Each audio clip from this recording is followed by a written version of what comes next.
Florida State enters as the favorite to win the ACC for the 2024 season. Can the Clemson Tigers or the Louisville Cardinals overtake the Seminoles for king of the Atlantic Coast Conference? This is the 2024 Locked On College Football Season Preview, only on the Locked On Podcast Network, your team every day.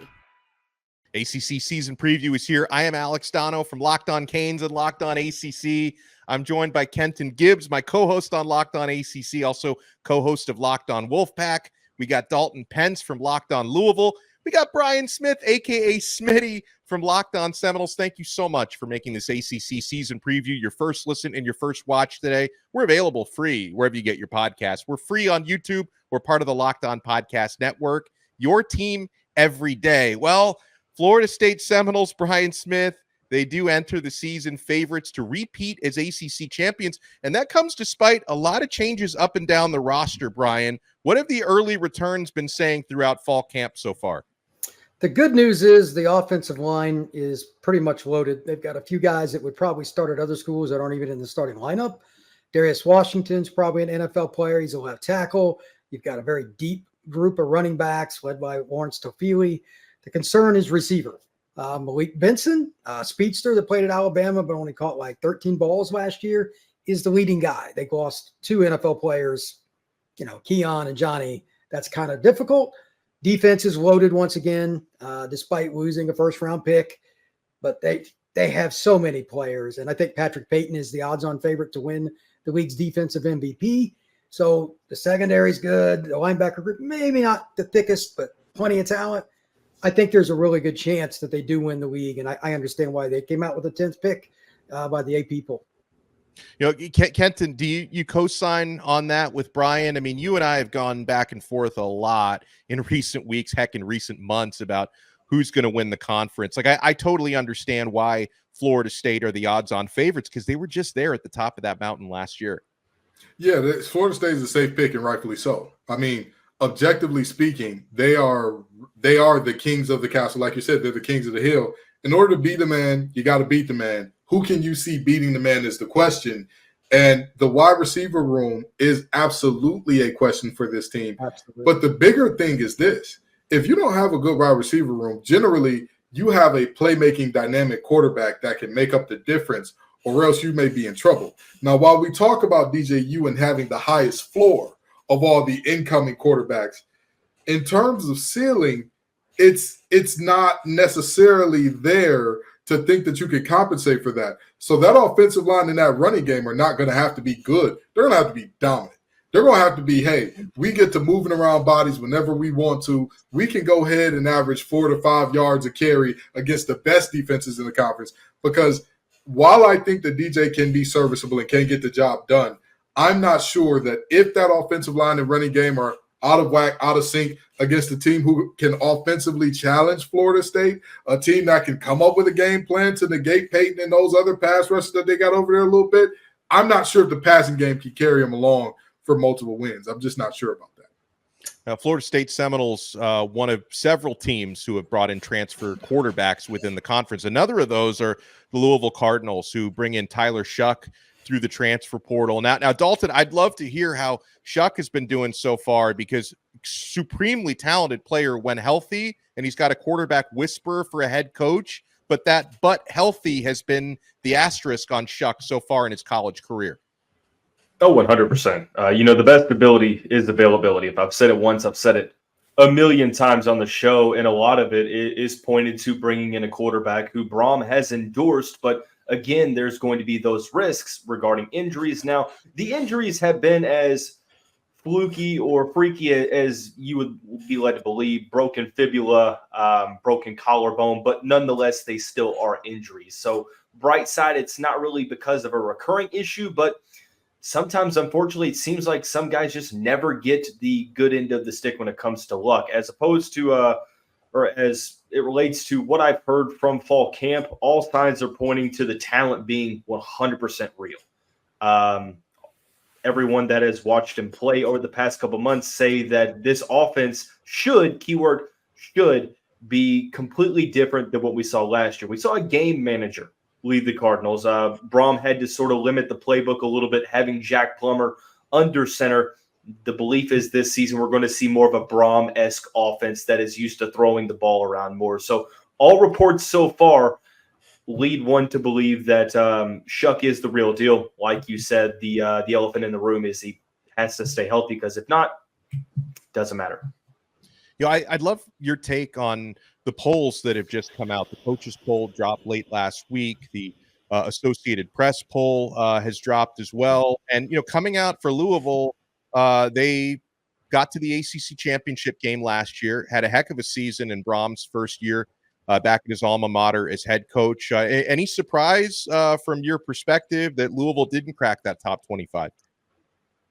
Personally, I thought if they were going to, it would be in the 20 to 25 range. So it doesn't really shock me, especially since they're technically at like number 26, having the most receiving votes. Yeah. It really just doesn't matter to me. I told some people who were in my DMs just completely up in arms about this. I'm like, my man, it's okay.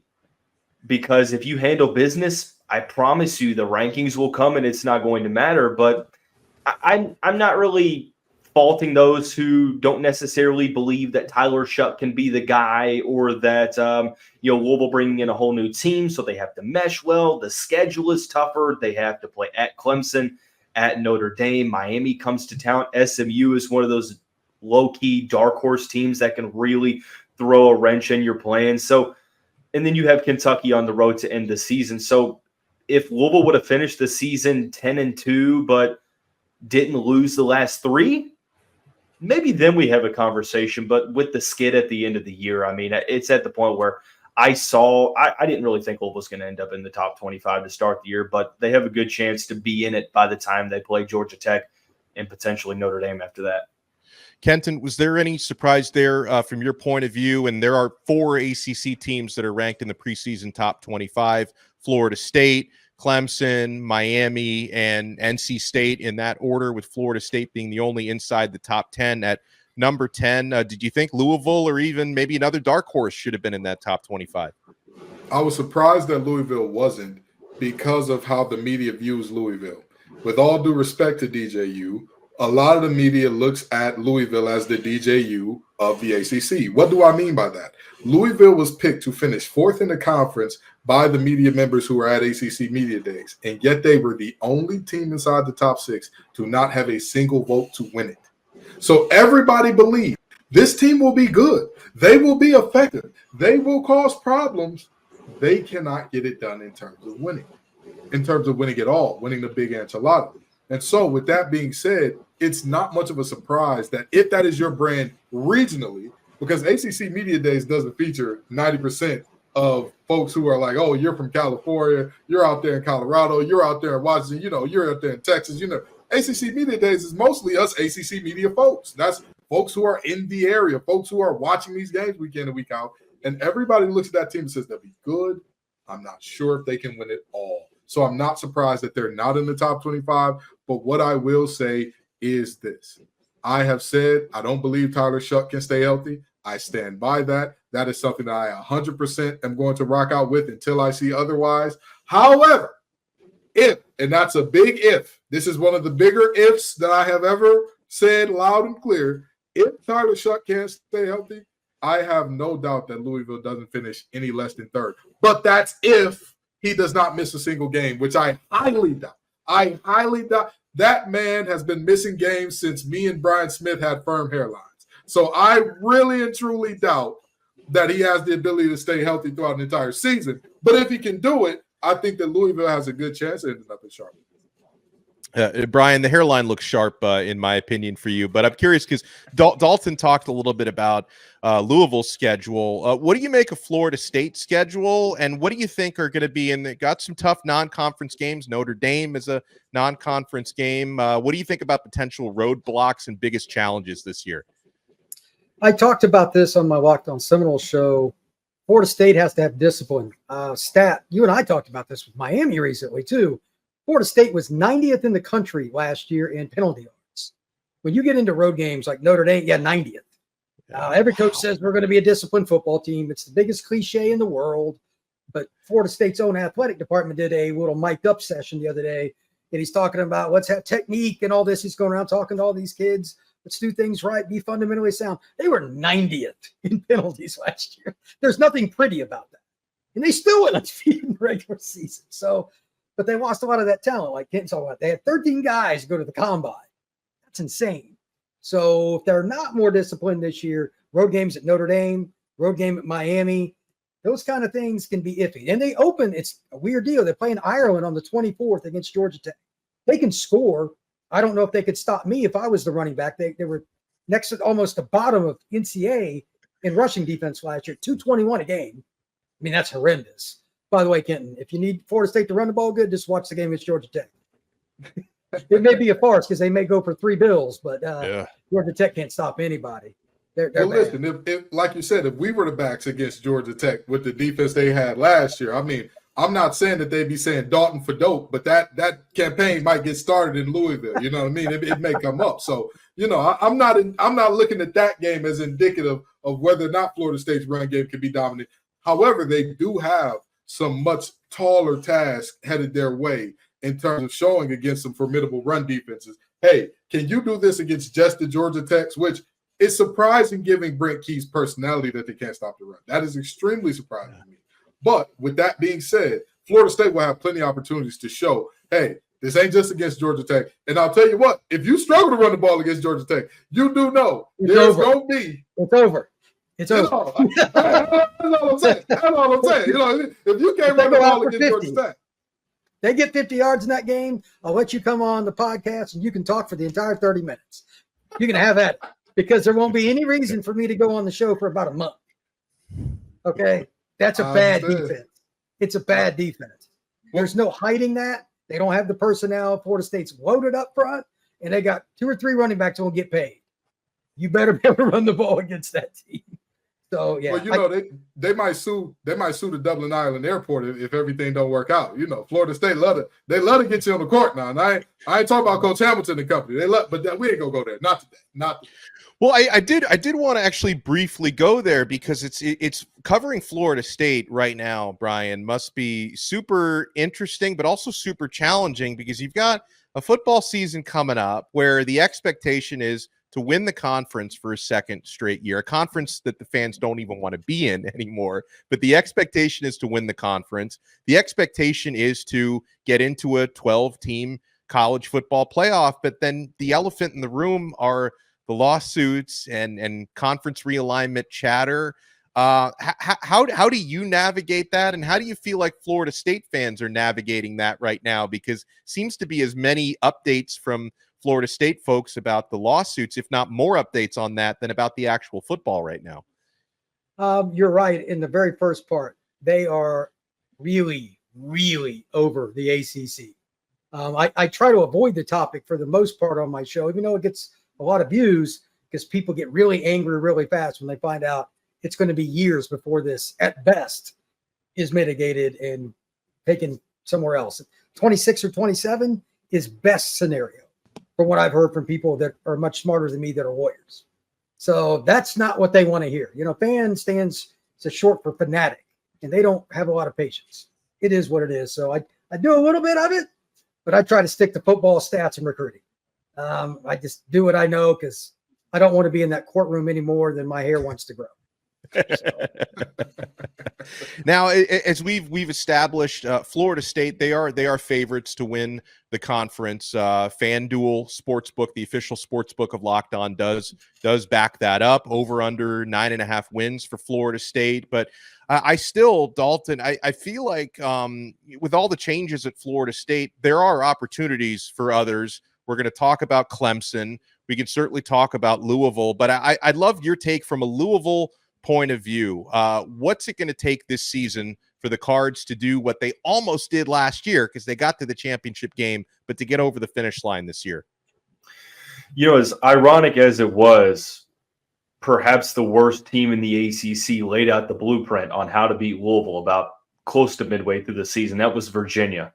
Thursday night game, they forced Jack Plummer to throw the football.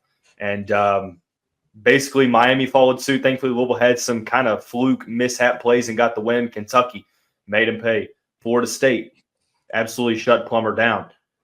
USC, sort of the same thing. Now, better teams that they're playing against, but still, that was the blueprint. So I say all that to say that losing a player like Jawar Jordan with turf toe, losing Jamari Thrash hurt, you arguably have a better supporting cast around your quarterback this season, but it's clear that the quarterback play has to be there. And Kenton said it best. Tyler Shuck has to be healthy. That's the first thing, is that I'm not sure if what the trust levels are going to be like with a guy like Pierce Clarkson or Brady Allen behind him, but all expectations in Louisville right now are that you can be right back up to that double-digit win total, even with a tougher schedule, because the belief here in the 502 is that the team is better, almost pretty much at every position outside of maybe running back. And you bring back Ashton Gelati and Quincy Riley to a defense that was not expecting to have them. It's big-time news when you can have two potential all-ACC first-team guys. And I'll be honest, I may be biased, but I'd put Riley up against any cornerback in the league and Ashton Gelati in the same regard. So to answer your question, long story short, the expectation is that you're in competition to get back to the ACC championship game. And I think anything lower than a top 3 finish would have a good amount of Card Nation, probably a little disappointed. Now, Kenton, I want to talk about Clemson as well, because they show up in every top 25. They're one of the top 3 contenders, if you go by the FanDuel odds, to win the conference this year. And of course, they were the flagship program for the ACC for a long time when Florida State had some lean years. They won 2 national championships with Dabo Swinney, but they become so polarizing because Dabo doesn't use the portal. A lot of people doubt Cade Klubnik for obvious reasons. He's had so many ups and downs, but it's still a super talented roster and a very well-coached team, Kenton, because we've already seen Dabo Swinney. We've seen what he can do in so many big games over the years. So where do you think Clemson fits in this tapestry of how the ACC might finish? Clemson fans are going to get mad at me, and they're going to say, oh, you're talking bad about us because the lawsuits and you don't believe in the ACC. I think Clemson is a train headed in the wrong direction.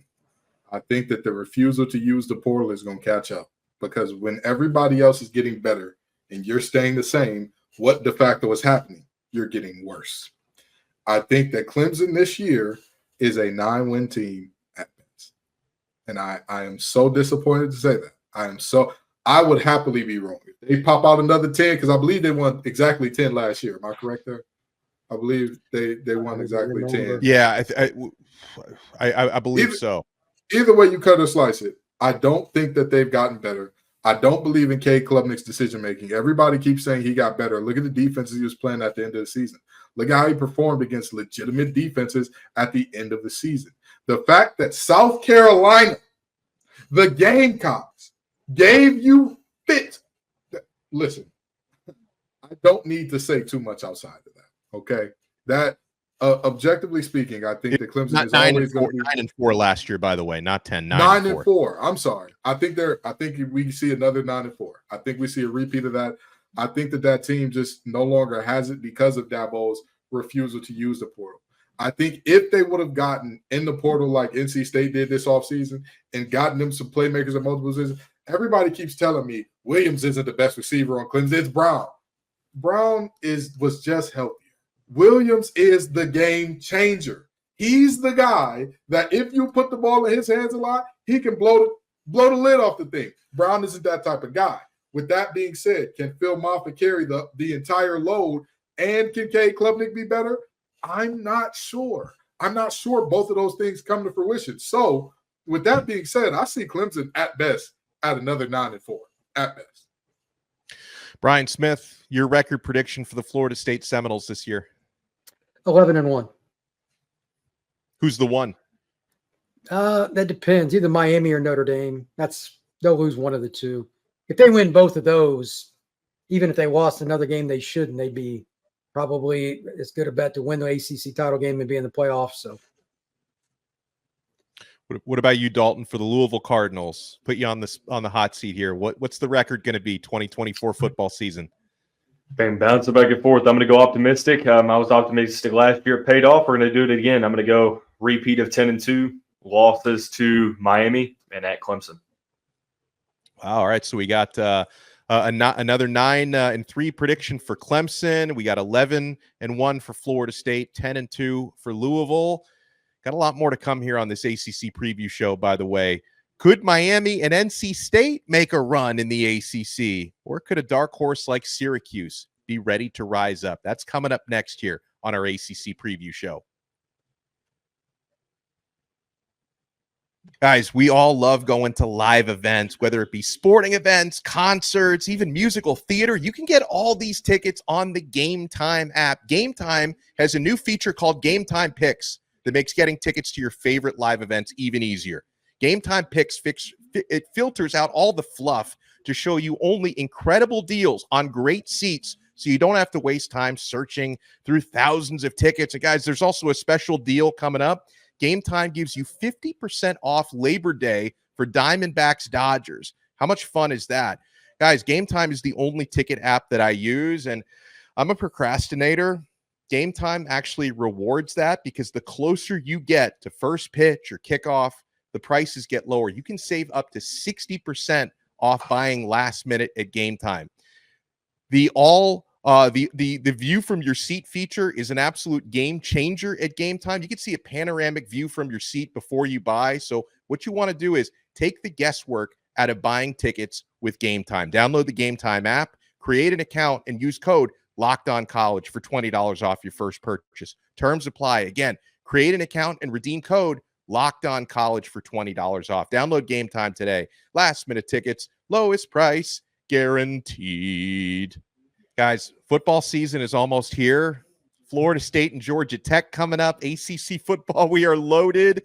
Guys, summer has been plenty of fun with the Olympics going on, NBA Finals, Stanley Cup Finals. But, guys, football, that's what it's all about. And all you have to do is open up the FanDuel app and dream up bets anytime you're in the mood. And you can start locking in your ACC championship picks if you like Clemson over or under 9.5. If you like Florida State over under 9.5, Miami over under 9.5, you can start locking in your preseason bets right now on FanDuel. There's a reason why this is America's favorite sports book. And by the way, it's still summer, and all summer long, FanDuel is hooking up all customers with a boost or a bonus daily. That's right. There's something for everyone every day all summer long. So head over to FanDuel.com and start making the most out of your summer. FanDuel, official sports betting partner of Major League Baseball. Maybe some other contenders for an ACC championship. Talk about the Miami Hurricanes, who I cover on Locked On Canes. Talk about the NC State Wolfpack. Jackson and I are outnumbered here because we got Kenton and Grayson Boone from Locked On Wolfpack. We got Jackson Holzer from Locked On Syracuse. Syracuse is going to be a super interesting one to cover. And Jackson, I'll start with you with the Cuse. And we were just talking about how polarizing Clemson is. Syracuse's quarterback is very polarizing. Kyle McCord transfers in from Ohio State. Excellent team season last year. But a lot of people look at Kyle McCord as maybe someone who was holding the Buckeyes back last year. What's been the talk around McCord so far fall training camp for Syracuse? Well, I think the deal with McCord is, first of all, I think he's the best quarterback that Syracuse has had in a decade, like by far and away. I mean, we saw at the spring game when he was just throwing it around the field. And what I've said on the podcast is that it's the zip on the ball. You can see the talent that he had in high school and at Ohio State. So he's just really, really talented. Now, as far as the concerns with Kyle McCord, I know there's a lot of people that say that he held back Ohio State. I think he's just a victim of the past three Ohio State quarterbacks. CJ Stroud, Dwayne Haskins, I'm leaving one out here. Justin Fields is the other one. Those are 3 first-round NFL draft picks who all set the world on fire. They were the best quarterbacks in the country. Kyle McCord is 4th. He comes in. He does a nice job at Ohio State. Yeah, he had great weapons around him. He did a nice job. He was top 10 in the country in QBR, which I would consider pretty good. But he just wasn't a first-round NFL draft pick, so a lot of people didn't think he was very good. And, oh, by the way, if you lose that game to that team at Ohio State, people aren't going to like you very much. So overall, I think McCord is really solid. I think I'm excited for him. I think most Syracuse fans are excited to see him finally play for us. I really, aside from Ohio State fans, I really don't understand the hate for him. I think he's a solid player. Yeah, no, I totally get that. All three of the teams that we cover, Miami, Syracuse, and NC State, have transfer quarterbacks this year. As we introduced Grayson Boone from Locked On Wolfpack, there's another Grayson in Raleigh, Grayson McCall, who comes over from Coastal Carolina. Consider me a fan. To me, I think he was one of the hottest commodity quarterbacks in the transfer portal. He finds a home in nearby Raleigh. What have been the reports and the experience you've had so far covering McCall? I've certainly been knocked down the Grayson power rankings in the city of Raleigh here these last couple of months, but there is a palpable buzz around this program in 2024 that I'm a lifelong NC State guy. I have not felt this type of anticipation my entire life. Grayson McCall was probably the most ideal selection as a quarterback to get in the portal. Everything that Coach Doran has been preaching about, his leadership, his moxie, the ability to adapt to any type of offensive system. He really feels like the perfect fit for this team this season in 24. And everything we heard about him speak down at ACC kickoff, he's ready to go. We're talking about a three-time Sun Belt Player of the Year at Coastal Carolina. He has over 10,000 passing yards in his career, accounted for over 100 touchdowns. He's been through it all. He's seen it all. He's ready to take his talents up a level now in the ACC. But NC State fans should be really excited about what he brings to the table. Yeah, and Kenton, for more on that, NC State's super talented team. They got a lot of playmakers on offense. You can always count on them to show up defensively. Do you think Grayson McCall could be the missing piece? Oh, absolutely. But I think, well, actually, let me rephrase that. I don't think Grayson McCall is the missing piece. I think all the pieces around him make him the missing piece. I think that this is one of the deepest, most talented skill position groups that we've ever seen at NC State. And I mean ever, going back to the days of Ted Brown. I mean ever, going back to the days of Jericho Cotchery and Torrey Holt. I mean ever, as in forever, ever, NC State sports, okay? This is a group that you look at top to bottom. There are guys that are on the bench this year that are going to be rotation guys this year that may have been KC's right-hand man last year, because with all due respect to those young men, that pass catching, the receiver and tight end room, either they were not utilized properly or they were completely devoid of talent. So, this is a situation where we've said a lot. Grayson McCall doesn't have to be Superman. He just has to be a man that gets the ball out on time, and that is he is on time and on target. And I know a lot of people look at his last year and say, oh boy, I'm worried, because he looked really bad at Coastal under a different system. I am here to tell you all today the bad news about a man named Tim Beck. He continues to fail forward in spectacular ways. If I had Tim Beck's agent in the dating world, I'm on my, fifth or sixth failed relationship, I would be dating Megan Thee Stallion by this point. You understand? That's what's going on with Tim Beck. I don't know how he keeps getting these jobs, but he keeps failing forward every single time. So, honestly and truly, I don't look at last year as representative of him at all, because, again, the guy pulling the strings, calling the offense is Beckless, not good at his job, very bad. So I'm very interested to see what his bounce back year looks like under Robert Anae, who said this is the best that he's ever seen a quarterback pick up his offense in the history of his career. And Anae, he's not a young guy. He's not exactly a spring chicken anymore. So he's been around a few quarterbacks who had year ones with him. Speaking of transfer quarterback stealing headlines, you have Cam Ward arriving in Miami, and this is the guy that almost every Miami fan wanted when he became available in the transfer portal. And Miami was able to get it done. It was a bumpy road because he had declared for the NFL draft. He decided not to follow through with that. Decided he wanted one more year in college, improve his draft stock. And I'll be honest, before I had a chance to start covering Ward, personality-wise, I didn't know what to expect. Given the whole NFL saga, I thought, is this guy, I don't know if he's a bit of a diva. Is he kind of Hollywood? Totally blown away by the experience that I've had covering Ward. I don't think this guy has any hobbies outside of football. He does fish, actually. I think that's the one hobby. But other than that, he's he's all about business. And one of the things that I was blown away with by Ward, within 24 hours, he knew the names of every one of his teammates, including walk-ons.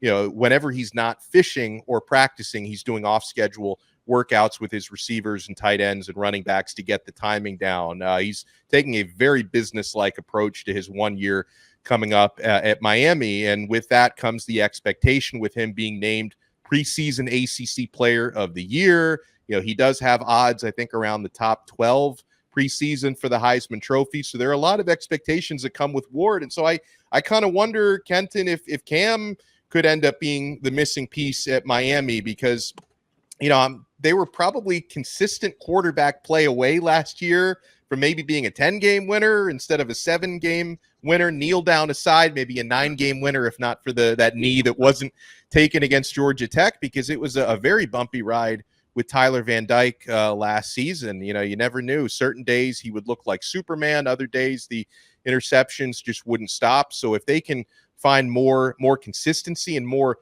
playmaking ability from a guy like Cam Ward, because then the other thing, Kenton, is Miami also on paper, and I know with Miami we always talk about on paper because they have made a habit out of falling short of expectations, but they've got the most proven wide receiver core in the ACC, returning a 1,000-yard plus guy in Xavier Restrepo, an 800-yard plus guy in Jacoby George, and getting Sam Brown, who transfers in from Houston, had more than 800 receiving yards last year. Miami's got a good offensive line, so it's an offense that looks like they're ready to succeed this year. Yeah, and here's the thing, right? You said that he was the guy that all the Miami fans wanted. He was the guy that all the Miami fans, all the Florida State fans, all the Louisville fans, all the Washington fans, you name it. If you needed a quarterback, your fans probably thought, hey, this is our guy, unless you knew he was out of your price range like NC State fans. There was never a doubt that, hey, we're going to come up with that 1.5, 2 mil, whatever his going price is. We're going to come up with it. So, he was a guy that everybody and their mama wanted. Is he the missing piece? That's to be determined. I want to say no, only because I don't trust Mario Cristobal, and he needs to have such an abundance of talent. It's hard to say that one guy is enough because, again, anytime you think of Mario Cristobal, even if I was to tell you, take away the knee or the not knee that was not taken against Georgia Tech, what's Mario Cristobal's most memorable moment as a Miami fan? What would you say, Dono? As a guy who covers the team, what would you say is the most memorable? A lot of recruiting wins. a lot more recruiting stuff than game day stuff. And that's my point. At some point in time, you have to translate all of the talent that you're bringing in into on-the-field wins. You have to do that. And Miami consistently underperforms. And it's not just a Mario Cristobal problem, which is something that it starts to make you feel like you've got bad juju working, a lot like NC State, to where year after year after year, they were the team of next year. Oh, next year we're going to get them. Next year is going to be the year. And it never really materialized. So I have very similar concerns about both teams in that it's not really about just what you are this year. It's about the history, not just recent history, but even if we go back long, you have this thing where you're going to get the best players. You're going to recruit the state of Miami well, but what happens when it's time to put on those pads and kick the ball off? It just, there's always something. So Cam could be the answer if Mario and crew can get together in terms of the coaching. Yeah, and the coaching questions, that's going to be there for Cristobal until he answers them. Like, until he answers, those questions are going to be there. But like you hinted at, the problems at Miami have been a lot deeper than when they're calling timeouts and kneel downs. Because, again, I know they've recruited some flashy players over the years, but they haven't in 20 years had depth. It's been a huge problem. You lose a couple of offensive linemen, the whole team falls apart. You lose a receiver, you lose one running back, the whole thing falls apart. To Mario Cristobal's credit, as a program builder, the guy is elite, right? And you try to compensate for the game day decisions with the caliber of talent you put on the field and on the bench. And this looks to me like the deepest Miami team that I've covered going back to like the early days of Randy Shannon. Like, it's been a long time since they've seemed to have built up this much talent on paper, but you're 100% right that there has to be a wait and see approach with Miami. That you look at, even the team like Florida State that just won the ACC last year and should have been in the playoffs. A team like Clemson that seems to be a little bit on a downward track, but Dabo Swinney has shown you he can win national championships because he's done it twice. Miami doesn't have that benefit of the doubt the way that some of these other programs do. Now, I want to get more from Jackson here because we talked about Kyle McCord, but on the playmakers as well, on his weapons, because I'm a huge fan of Oronde Gadsden II. I know his daddy, who used to play for the Miami Dolphins. He was injured for most of last year. Is he 100% recovered? And talk about some of the other weapons that Mr. McCord's going to have to throw to. Yeah, so first off, Gadsden, by all accounts, he's good to go. He's ready. I was actually calling the game that he got hurt, and I remembered when he went down, and I was like, oh, he's in a boot now on the sideline. That can't be good. And then lo and behold, before the next game against Purdue, they announced he's out for the season. And, back then, and I know I say back then, it was only a year ago, Syracuse didn't really have many weapons around him. They really didn't. So when he goes down, they have LaQuinn Allen, who's an all ACC running back in his own right, but that was it.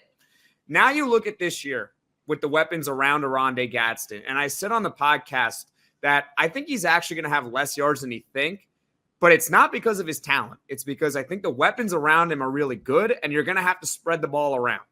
So you got LaQuinn Allen out of the backfield, who can also catch passes really well. Zeed Haynes, a transfer from Georgia, burner, complete burner. That's what he is. Jackson Meeks, a veteran, big wide receiver transfer from Georgia. That's nice. And the sleeper, or really, I'll give you two sleepers to keep an eye on. The first one, Colorado State transfer Justice Ross Simmons. Just keep your eye on him. He's pretty good. Okay, he's pretty good. He can do some things. And Dan Villari is the backup tight end. But the best way to describe Dan Villari, for those that don't know who he is, he's essentially the college version of Taysom Hill. He can do a little bit of everything. He was a quarterback at Michigan. He transferred over to Syracuse. He's played bits and pieces of quarterback, but not really. But he could still throw it a little. He can catch. And I don't know if you guys know this, but he actually won against Pitt last year, ACC running back of the week. That's right. So he can literally do everything. So Gadsden, of course, he's the best player on Syracuse, bar none. He's the best player, the best NFL draft prospect they have, but the weapons around him are also improved compared to years prior. Now, Jackson, if I could put you on the spot, Syracuse's record in 2024 is going to be what? So it's funny because I get called crazy no matter what. I get called crazy no matter what. So I think 8-4 is my prediction. So a lot of national people say that I'm nuts. How can you pick Syracuse to win 8 games? Well, they have the easiest schedule in the country. Go check ESPN. That's why. Oh, that's right. Yeah. Yes. No Clemson, no Florida State. They don't have to play Notre Dame either. The toughest game is Miami at home, and we'll see how good or bad Miami is. That's the toughest one. They also have to play at NC State. That's going to be a tough one too. And I also get called crazy from Syracuse fans because they say the same thing. Look at the schedule. How do we not win 10 games? So no matter what, I'm getting called crazy on both ends here. So I'm sticking with 8-4. And if you actually go check the odds, you go check their over-under, it's at 7.5. That's right. So I'm only saying slightly over what Vegas thinks. I don't think I'm that crazy, but it seems like everyone else thinks I'm nuts. Now, I want to see if Grayson and Kenton are in agreement on NC State's record. Grayson, I'll start with you. The Wolfpack are going to win how many games this year? I have us winning 10 ball games. Now, the number 10 has eluded NC State since all the way back to 2002. That's actually, ironically, the only time NC State has ever won 10 games in a season. Is that Phillip Rivers? Yeah, it was Phillip Rivers, yes. Dave Dorn has talked about how badly he wants this program to get to a point where they're winning 10 games somewhat consistently. The fan base is desperately wanting to see that 10 number in the win column.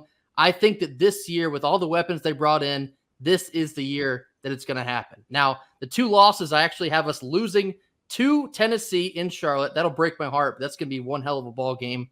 And then I have us falling into a trap. I think Georgia Tech is going to get us on a Thursday night down at Bobby Dodd. Now, you might... I know how that feels. Yeah. You might make note. Well, don't they play Clemson? Yes. I have NC State going on the road and beating the Clemson Tigers since the first time since I have NC State going on the road and beating the Clemson Tigers for the first time since 2002. Special year, but this year in 24 will be special as well. All right. Well, Kenton, have some guts and give me a 12-0 prediction. Oh, no. Me and Grayson are in lockstep here. 10-2, but I think a different game is your trap game here. Here's what I see happening. They lose an ACC game to Cal on the road. That's the game that they lose. And the more I think about it, the more I want to say 11-1 because I don't believe in Tennessee's defensive line the way everybody else does. Okay. The more film I watch on those guys, the more I'm like, this is tough. It's tough to say that they're world beaters. I think that if you let them get you behind the sticks, they will appear to be world beaters. When they get in that speed package, listen, it gets nasty. They have 3-4 guys, or they had 3-4 guys last year that they could just send on all these freaky blitz packages. And I'm sorry, not even blitz packages, just twists and stunts out of that front four that were devastating the offensive lines. Number one, they lost their leading sack guy from last year, or their second leading sack guy from last year. Number two, Pierce is, while people say he's supposed to be a number one pick, he's a little too light in the behind. You cannot be a bookend at 240. That is not how this game works. That's not how it's going to play out. I'm sorry to you, brother. It just ain't in the cards for you. And so I look at that team and I say, if NC State can find a way to run the ball effectively enough to not let themselves get in predictable situations, they can win that game. So 10-2, maybe even 11-1. But I got my eye on that Cal game. I don't know why. There's something about Jade not in that team. It's because our guy Lawrence Ross talked us into Cal winning the thing. Even before Lawrence, I was worried because NC State has a history of losing that game that they shouldn't. And that's what they like to call NC State stuff. So I believe that NC State is stuff to stuff. I believe the Final Four run last year might have did it. But we'll see. I got them at 10-2. Maybe 11-1, but I'll stick with 10-2 as my final prediction. Now I'm going 10-2 for Miami as well, and I know Kenton's going to try to say I'm being too bullish, but I mean Josh Pate from the Late Kick 24/7 Sports. This guy has no Miami affiliation. He picked 11-1 this year, so I'm not even being as bullish. I cover the team. I'm not as bullish as Josh Pate. Now Kenton, he's trying to get me all worried about kneel downs and timeouts. If you're blowing every team out with Damian Martinez and Cam Ward and Xavier Restrepo, Kiko Mauinoa on D, I'm not worried about that. Now, I do think Miami's going to trip up a couple of times. Obviously, I'm concerned about the Florida State game. I think Miami will have a shot, but I do not take Florida State for granted. I definitely don't take Louisville for granted. You know, Dalton from Locked On Louisville was on with us earlier. That's going to be a tough road game for Miami. And the opener against Florida, it's super interesting because Miami has more talent than Florida, and Florida's offensive line apparently has been a little problematic during fall camp. But at the Swamp, first game of the year, you don't really know what to expect. It'll be Cam Ward's first game in a Miami uniform. But, you know, if you're looking out for some sleepers on Miami, I think the tight end room this year is going to be resurgent. They had some injuries and some issues. They only had 18 catches as an entire unit a season ago. Elijah Arroyo is healthy again. He missed basically the entire past 2 seasons. He's really looked dominant in practice. Also, Miami's got a freshman tight end who's, you know, he's kind of like Miami's Taysom Hill, I guess. This guy lines up at virtually every position. Elijah Lofton, I think he's going to turn some heads this year. So, yeah, I think the coaching issues will be less prevalent given that the talent finally seems Miami caliber. It's not been that for quite some time. So I'm going to go 10-2 for Miami. And huge thank you and shout out to Jackson Holzer from Locked On Syracuse, Grayson Boone from Locked On Wolfpack. Kenton and I will continue because coming up next, we'll discuss who's going to win this thing. You want to keep it locked right here to our ACC season preview.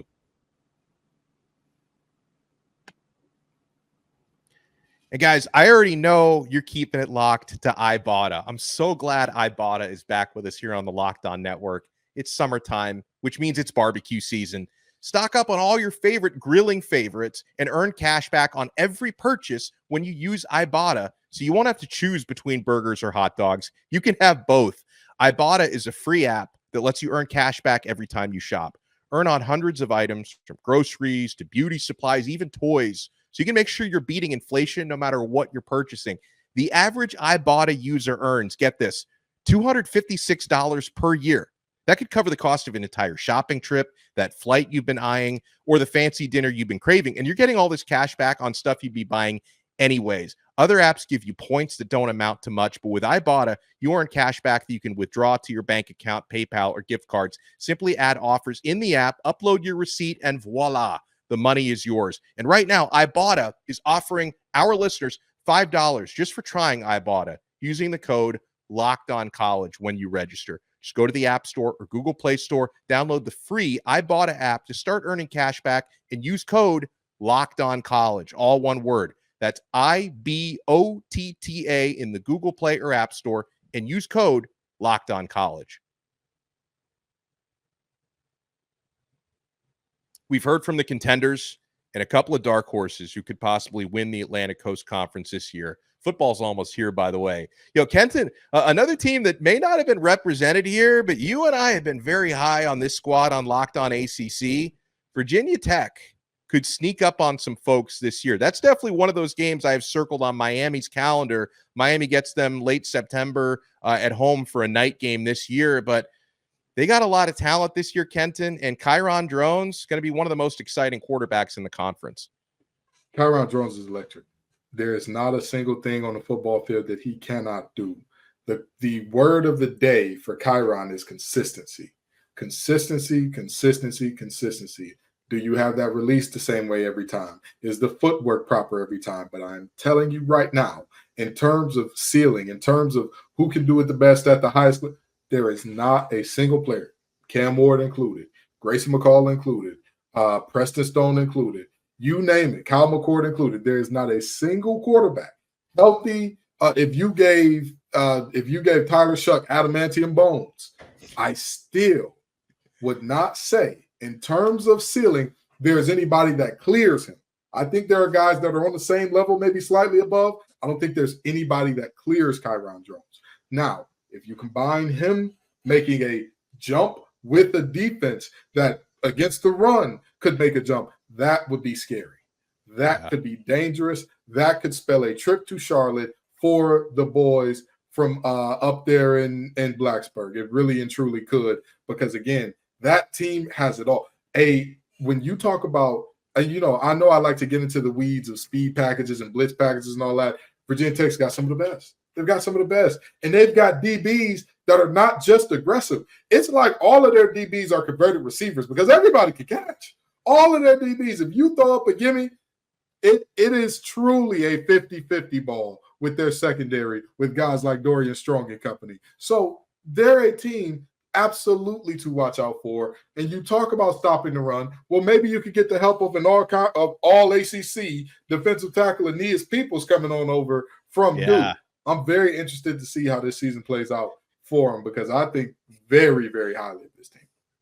So do you feel like there's any dark horse contender we haven't talked about or given enough respect? Because I also I wonder about Georgia Tech, just given how good their offense is. But then I feel like their defense, if it's most of the same personnel as last year, and if they play like they played last year, that might eliminate them from contention automatically. But the two Hayneses, their quarterback and their running back, Haynes King, the quarterback, Jamal Haynes at running back, I think are a great combo. They got their top two receivers returning from last season. So how far do you think a team like Georgia Tech can go? And what about, newcomers like SMU?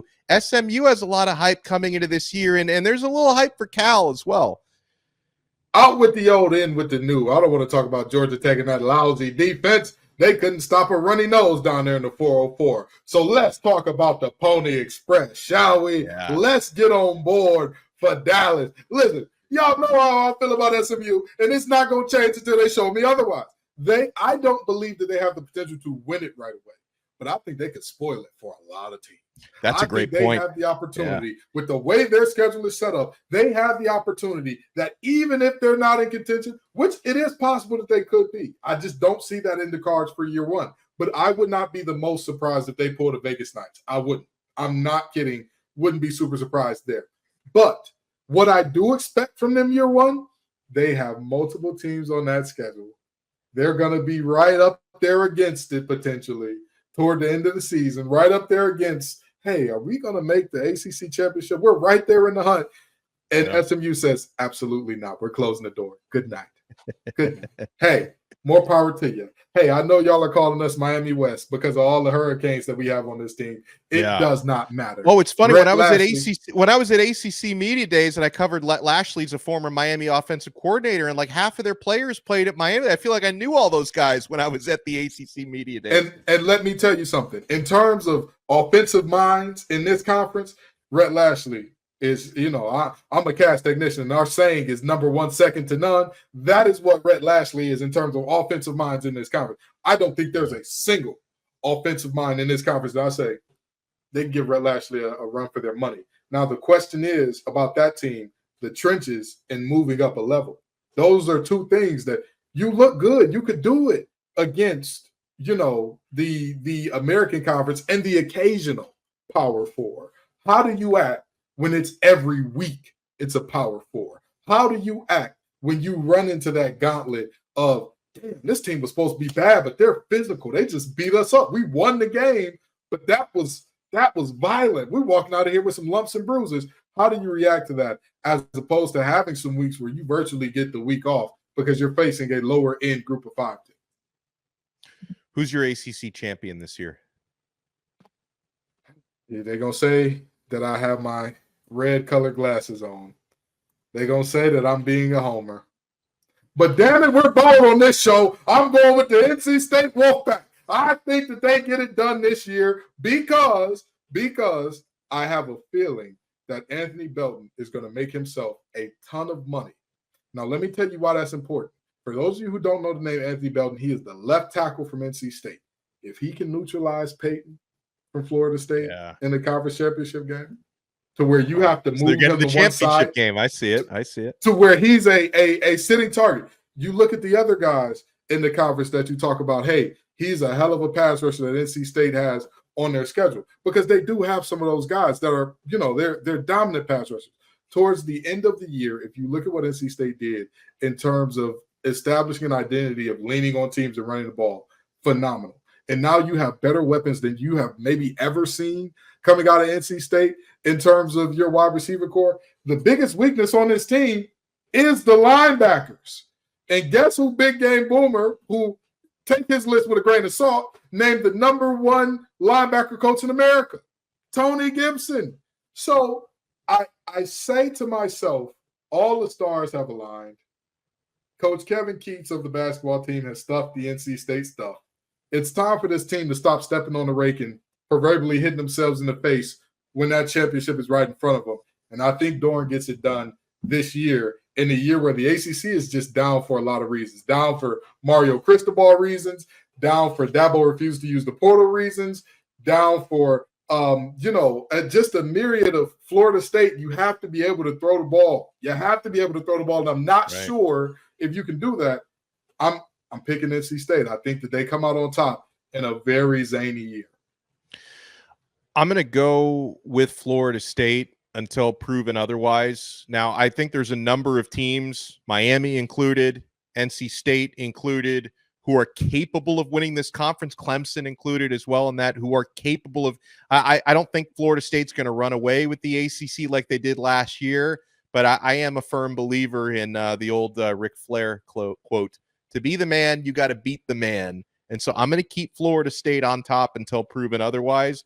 But I'm definitely not sleeping on the teams that you and I cover, the Wolfpack. I'm certainly not sleeping on the Hurricanes. I mean, you talk about to be able to win in this modern day of college football, you have to be able to throw the ball. I believe Miami will be able to do that for the reasons I stated, Cam Ward and the weapons. But another thing that I like about Miami is, in theory, they can dictate the tone of the games because they also have Damian Martinez and Mark Fletcher at running back, running behind what should be a very good offensive line anchored by Jalen Rivers at left tackle and Francis Mauinoa at right tackle. So I believe there's a number of teams that are capable of winning this thing, and that's, to me, what makes the ACC so exciting this year. Now, Kenton, last thing, is the ACC getting slept on too much? Because all the narratives have been on the expansion SEC, the expansion Big Ten, Power 2 narrative that no other conference matters outside those two. But you can't deny there's a lot of talent in the Atlantic Coast Conference. In fact, they've got more players